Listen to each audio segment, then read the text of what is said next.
కర్నూలు జిల్లా మద్దికేర మండలం పెరవలి గ్రామంలో మద్దికేర మండలం తెలుగుదేశం జనరల్ సెక్రటరీ రామాంజనేయులు మాట్లాడుతూ జగన్మోహన్ రెడ్డి ఆధ్వర్యంలో భారీ అవినీతి జరిగిందన్నారు.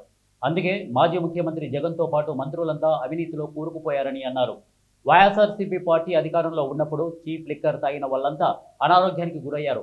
ఆనాడు వైఎస్ఆర్సీపీ పార్టీలో ఉన్న మంత్రులంతా జైలుకు ఎందుకు వెళ్తున్నారనేది ప్రజలకు పూర్తిగా అర్థమైందన్నారు. మొన్న అన్నదాత సుఖీభావ డబ్బులు కూడా మొన్న వేయడం జరిగింది. ఉచిత బస్సు ఆగస్టు 15 నుంచి మొదలు పెడుతున్నారు. తల్లి మీరు అది గురిగించే గుంజే తన తలుపున నలుపు ఎరగనన్నట్లు మీరు చేసిన తప్పులు తెలుసుకోకుండా ఇప్పుడు జరగబోయే ప్రభుత్వం మీద నిందలు వేస్తూ మీరు ప్రజల్లో తిరిగితే ప్రజలు మిమ్మల్ని చీకొడుతున్నారు, చీదరించుకుంటారు. మీకు ఇప్పుడు 11 సీట్లు వచ్చినాయి, భవిష్యత్తులో 11 సీట్లు కూడా రావని తెలుసుకోవాలని తెలియజేస్తున్నాము.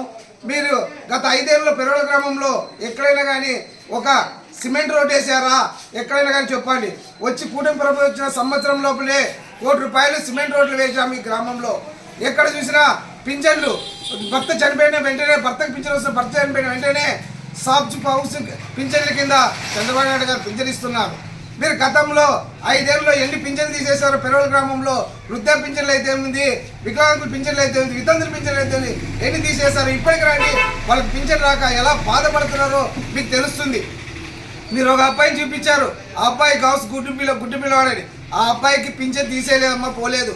ఆ అబ్బాయి హోల్లో పెట్టారు. అంటే ఆ అబ్బాయి పోయిన క్యాంప్లో ఆ అబ్బాయి ఒకటి చెప్పమంటే ఒకటి కాలు చెప్పాడు కాబట్టి దాన్ని హోల్లో పెట్టారు తప్ప ఆ అబ్బాయికి పింఛన్ తీసేసిన పాపాలను పోలేదు. తెలుగుదేశం ప్రభుత్వం ఎవరు తీసేయలేదు.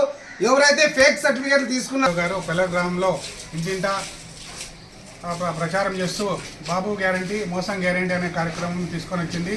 ఆమె హయాంలో కానీ 11 నియోజకవర్గానికి ఆమె చేసిన ఒక ఉపయోగకరమైన పనులు ఏమైనా ఉన్నాయో చెప్పగలరు.